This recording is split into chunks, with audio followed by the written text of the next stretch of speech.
Labas! Jei esi SketchUp pradedantysis, šis vaizdo įrašas kaip tik tau.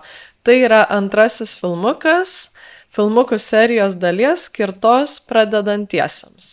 Šiame vaizdo įraše susipažinsime su SketchUp trimatė erdve arba orbita bei jos valdymu. Susipažinsime gana išsamei, tad nieko nelaukdami ir pradėkime. Ekrano centre matome namuką, SketchUp mastelio figūrą ir 3 skirtingų spalvų linijas. Tai yra SketchUp ašys, kurios padeda orientuotis beribėje SketchUp 3D erdvėje. SketchUp vadinamoje orbita. Jei pabandytumėte pakeisti vaizdo mastelį, tai yra priartinti arba nutolinti vaizdą nuo koordinačių ašių susikirtimo taško, būtent slenkant pelės ratuką, Windows įrenginiuose ratuką sukant nuo savęs priartiname vaizdą, o link savęs nutoliname. Mac įrenginiuose beje nustatymai gali būti atvirkštiniai priklausomai nuo sistemos nustatymų. Taigi, taip galime pamatyti, kad darbo erdvė SketchUp aplinkoje yra labai didelė ir galima sakyti beribė. Na, o jei dėl tam tikrų priežasčių arba kaip šiame pavyzdyje labai nutoltumėte nuo 3D modelyje esančios geometrijos ir modelio tiesiog nebesimatytų, kad nereikėtų daug kartų sukti pelės ratuko ir vėl galite tiesiog paspausti didžiojoje įrankių juostoje Zoom Extends ir tuomet kamera automatiškai sufokusuos ir išcentruos visą matomą geometriją ekrane. Na, o dabar sugrįžkime prie ašių. Ekrane matome 3 skirtingų spalvų ašis. Jos čia ir yra būtent tam, kad padėtų orientuotis ir nepasimesti toje didelėje beribėje orbitoje. Kiekviena ašis turi savo spalvą ir būtent tos spalvos padeda identifikuoti kryptį. Pavyzdžiui, raudona ir žalia ašys yra ant žemės, jos atitinka horizontalią plokštumą. Jei pasukčiau namuką, jei pasukčiau orbitą, galime matyti, kad jos yra namuko apačioje, liečia namuko bazę. Palyginant su geometrija matematikoje, raudona ir žalia ašis atitiktų X ir Y ašis. Na, o mėlyna ašis atitinka Z ašį, ji visada nurodo aukščio kryptį.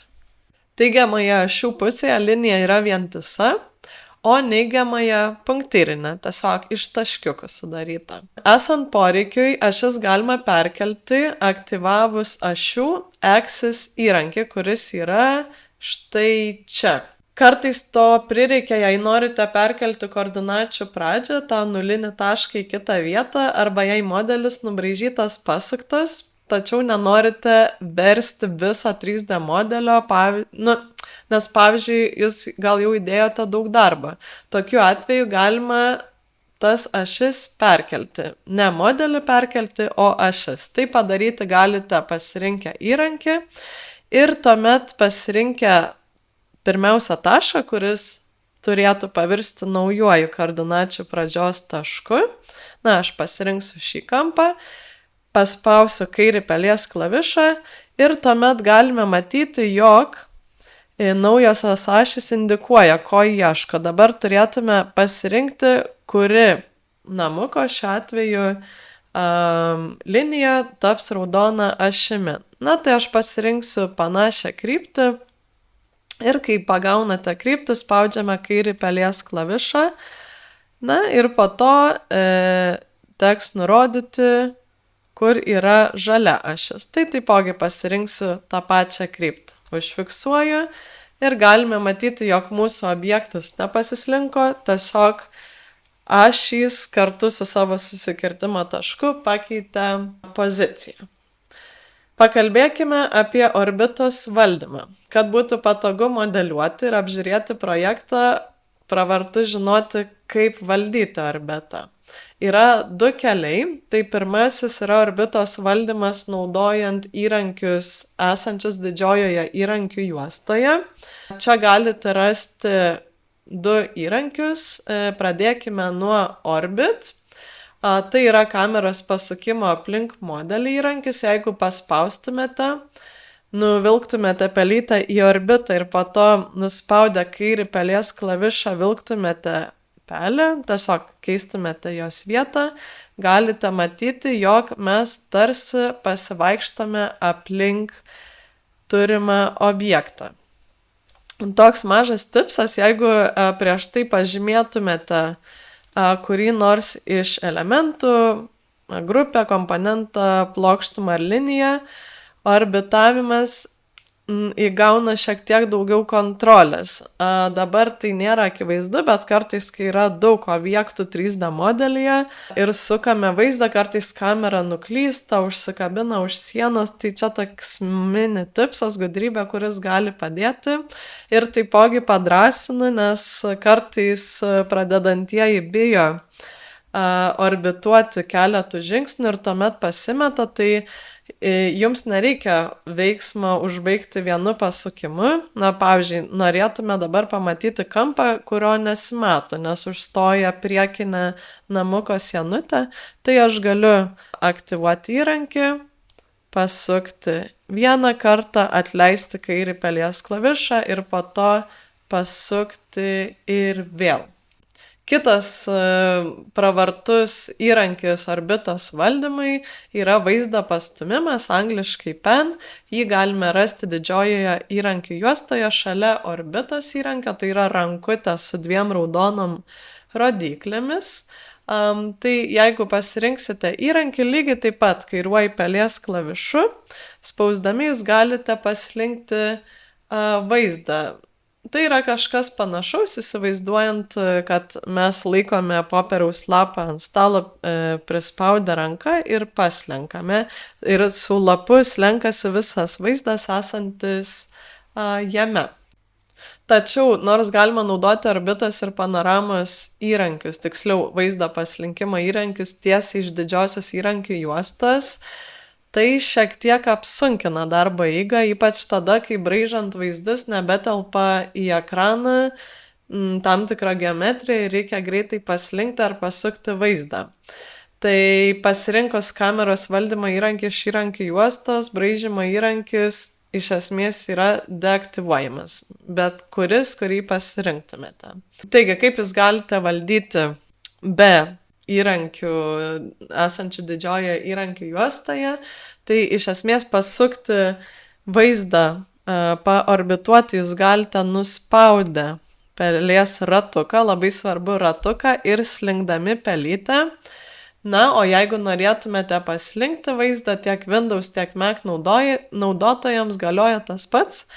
Paspauskite pirmiausia Shift klavišą, laikykite jį nuspaudę ir tuo pačiu įspauskite pelės ratuką. Ir slinkdami pelytę galite paslinkti vaizdą. Tai dar taip trumpai pakartosiu, įspaudę pelės ratuką galite orbituoti ir papildę šalia to Shift klavišą, tai geriau pradžiai paspausti Shift ir pelės ratuką galite paslinkti. Na ir kaip žinote, jeigu patį pelės ratuką nespausite, o suksite, galite vaizdą priartinti arba atitolinti. Beje, valdyti orbitą dar patogiau gali būti naudojant 3D pelę. Daugiau informacijos apie tokias peles ir palaikomus įrenginius galite rasti atlikę paiešką internete. Bet iš esmės ta pelė turi specialią konfigūraciją, yra specialiai pagaminta taip, kad 3D erdvėje orientuotis, ją valdyti būtų žymiai paprasčiau. Kalbant apie orbitą, yra keletas orbitos ir vaizdo valdymą palengvinančių įrankių. Pavyzdžiui, Views, kurį galime rasti einant į View, Toolbars ir susiradę Views. Taip, aš jį čia pasitalpinsiu. Tai joje galime matyti namuko ikonėlės, kurios atspindi skirtingas projekcijas, vaizdus. Iš priekio, pavyzdžiui, iš viršaus, iš šonų. Tai paspaudę ant atitinkamos ikonėlės greitai perjungsite į norimą vaizdą. Pavyzdžiui, vaizdas iš priekio. Arba vaizdas iš viršaus, o galbūt tai yra aksonometrinis 3D vaizdas. Projekto atvaizdavimui įtakos turi ir kameros tipas.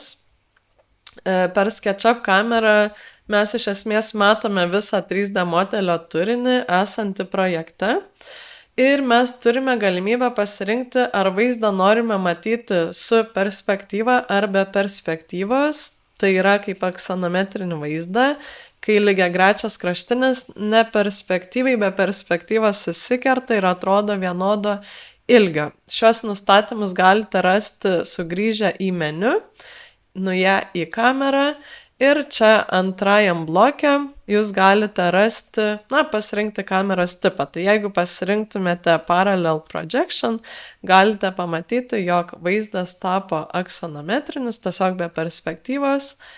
Ir jeigu nuspręstumėte pasirinkti vieno taško perspektyvą ar dviejų, jums taipogi užtenka tiesiog paspausti, pasirinkti nustatymus čia. Dar vienas naudingas dalykas dirbant orbitoje, padedantis orientuotis, yra atvaizdavimas stiliui. Face Styles arba Styles, juos lygiai taip pat galite įsijungti kaip ir kitas įrankių juostas, nuėję į View, Toolbars ir susiradę Styles. Taip pat patalpinsiu čia. Joje rasite kelis atvaizdavimo režimus, kurie padeda aiškiau matyti modelį judant orbitoje. Tai pavyzdžiui, jeigu pasirinksite X-ray arba per matomumą, jūs galėsite matyti, kas vyksta už sienų ar kitų elementų. Ir tai taipogi padės užčiuopti tam tikrus taškus greičiau be orbitavimo. Nereikia apeiti modelio aplinkui, kad pasiektume tam tikrus taškus. Išjungti stilių jūs galite lygiai taip pat paspaudę dar kartą ant tos pačios ikonos. Monochrom režimas, vienspalvis, kaip ir yra dabar, arba jeigu pasirinktumėte kažkurį iš šių, leidžia matyti plokštumas ir kraštinės tam tikrų stiliumi, tai padeda geriau matyti skirtingais atvejais modelio formą, plokštumų kryptis, neblaško tam tikra informacija, pavyzdžiui, tekstūros ar spalvos, jeigu jas turime. Na ir pabaigai verta paminėti, kad daugiau stilių ir jų nustatymais taipogi galite rasti atsidarę skiltį Styles portfelyje.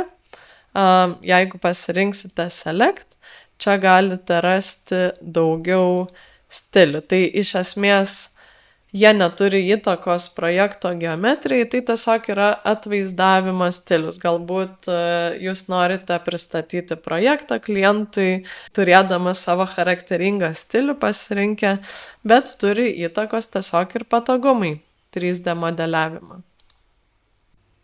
Na, tai galima matyti, jog patogus orbitos kameros rakursai, tinkamas kameros tipas bei pasirinktas atvaizdavimo stilius suteikia galimybę žymiai aiškiau matyti 3D modelį ir apskritai palengvinti darbo eigą. Todėl visus, kurie žiūri šį filmuką, kviečiu pasitreniruoti judėjimą orbitoje, ypač naudojant Shift klavišą ir pelę, todėl kad tai pagreitins jūsų darbo eigą. Pasitreniruokite tiek, kad tai taptų kaip vairavimas.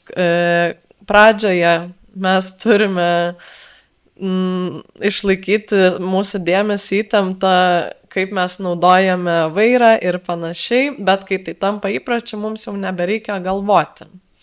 Na tai ačiū, kad žiūrėjote šį filmuką, iki pasimatymo kitose filmukuose, šios serijos filmukuose ir linkiu malonaus pasivaikščiojimo SketchUp orbitoje. Iki!